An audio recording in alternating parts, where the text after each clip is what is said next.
अवतार होंगे, लेकिन करना क्या पड़ेगा? कहा श्रृंगी ऋषि से यज्ञ कराना पड़ेगा। बड़ी सुंदर कथा आ गई।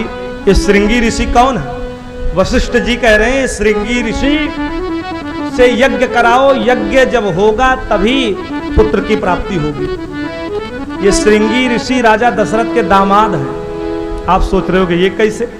वाल्मीकि रामायण में राजा दशरथ जी की एक पुत्री थी जो राम लक्ष्मण भरत शत्रुघ्न से बड़ी थी। उनका जन्म बहुत पहले हो गया था, राम लक्ष्मण भरत शत्रुघ्न से पहले हो गया था।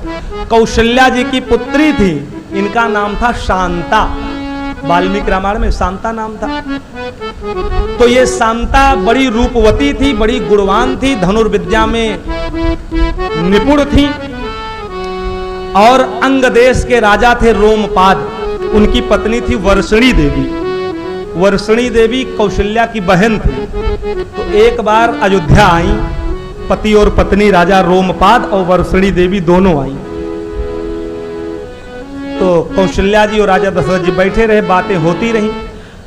तो वर्षणी देवी और रोमपाद को कोई संतान नहीं थी।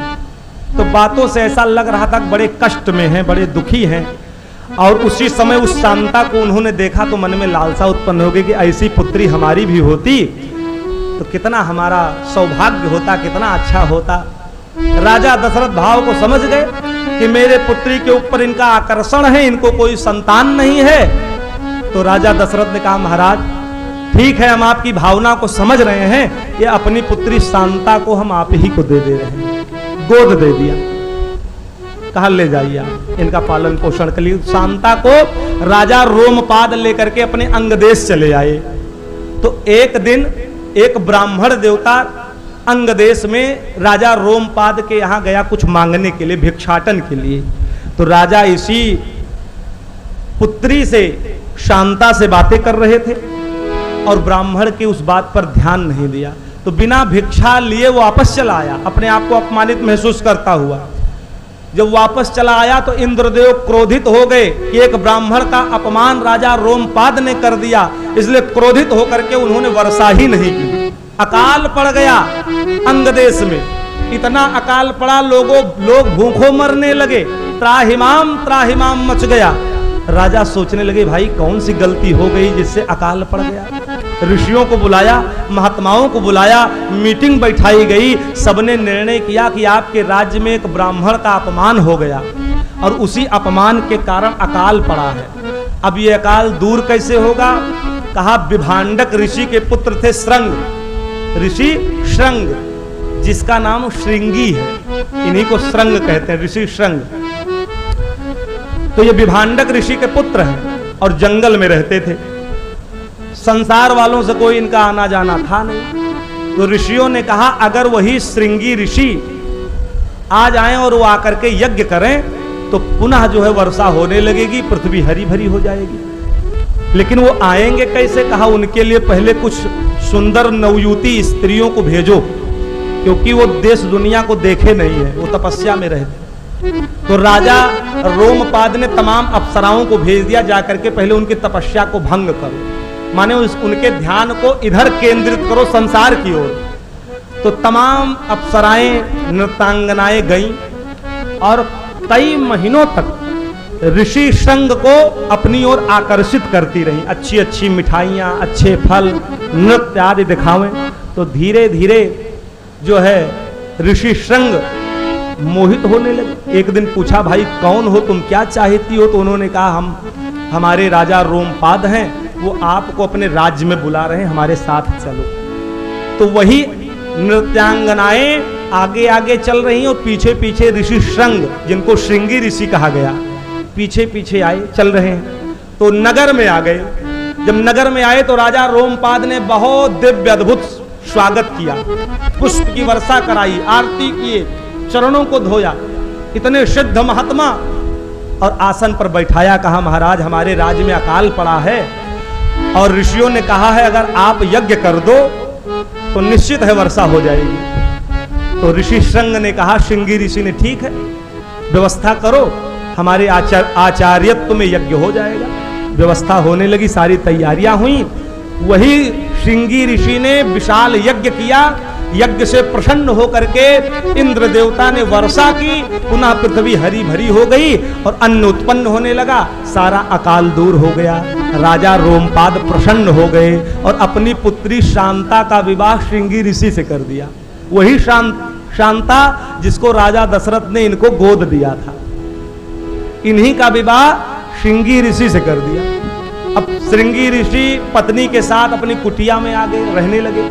आज वशिष्ठ जी महाराज कह रहे हैं कि राजन, अगर अपने दामाद श्रृंगी को आप बुला लो, अगर वो यज्ञ कर दे पुत्र कामेष्टि, तो जरूर तुमको पुत्र की प्राप्ति होगी। तो राजा दशरथ ने कहा ठीक है महाराज, बुला लिया जाए।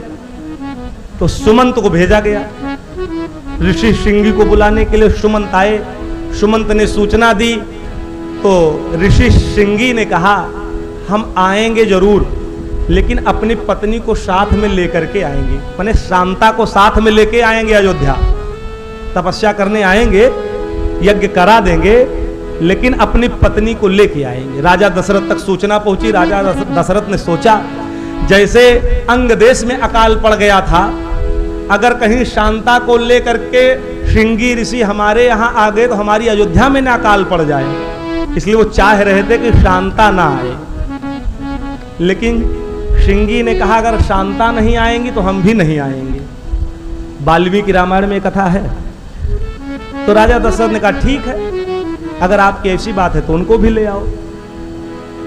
तो शांता के साथ श्रृंगी ऋषि अयोध्या जब पहुंचे, जब शांता पहुंची, श्रृंगी ऋषि पहुंचे तो वर्षा होने लगी और पृथ्वी हरी भरी हो गई, वातावरण आनंदित हो गया। राजा दशरथ दौड़ करके आए, कहा देवी तुम कौन हो, हम तुमको नहीं जान रहे, पहचान रहे। तो उन्होंने कहा पिताजी हम आप ही की पुत्री शांता हैं, आपने ही हमको राजा रोमपाद को दे दिया था बचपन में, हम आप ही की पुत्री हैं। तब राजा दशरथ का वात्सल्य उमड़ा, हृदय से लगा लिया, ले आए, सम्मान किया, चरण धोए, आरती की। वही श्रृंगी ऋषि ने पुत्र कामेष्टि यज्ञ किया और पुत्र कामेष्टि यज्ञ के द्वारा अग्निदेव चरु लेकर के प्रकट हुए, वशिष्ठ जी को दिया और कहा जो कुछ हृदय में विचारा है राजा दशरथ का वो कार्य सफल होगा। और वही श्रृंगी ऋषि, देखिए जो पुत्र कामेष्टि यज्ञ था वो कोई साधारण यज्ञ नहीं था, पूरे जीवन की तपस्या को उसमें आहुति कर देना था। श्रृंगी ऋषि को जीवन भर जो तपस्या किए थे उसी में उन्होंने आहूत कर दिया। उनके पास अपनी कुछ शेष तपस्या ही नहीं बची, खाली हो गया, सब कुछ दान कर दिया। अब उनका जीवन कैसे चले? तो उन्होंने राजा दशरथ से कहा महाराज हमारी तो जितनी तपस्या थी उसी तपस्या के फल स्वरूप ये चरु बना, अब हमारे पास हमारी तपस्या है नहीं, इसलिए अब हम जंगल में जाकर के पुनः तपस्या करेंगे। तो राजा दशरथ ने खूब संपत्ति दी जिससे इनके परिवार का पालन पोषण हो जाए, कहीं कोई समस्या ना आवे। तो खूब दान मान सम्मान दे करके शांता के साथ विदा किया। ऋषि संग गए और पुत्र कामेष्टि यज्ञ करा करके जंगल में जाकर के तपस्या करने के लिए चले गए। तो यही श्रृंगी ऋषि हैं जो राजा दशरथ के दामाद।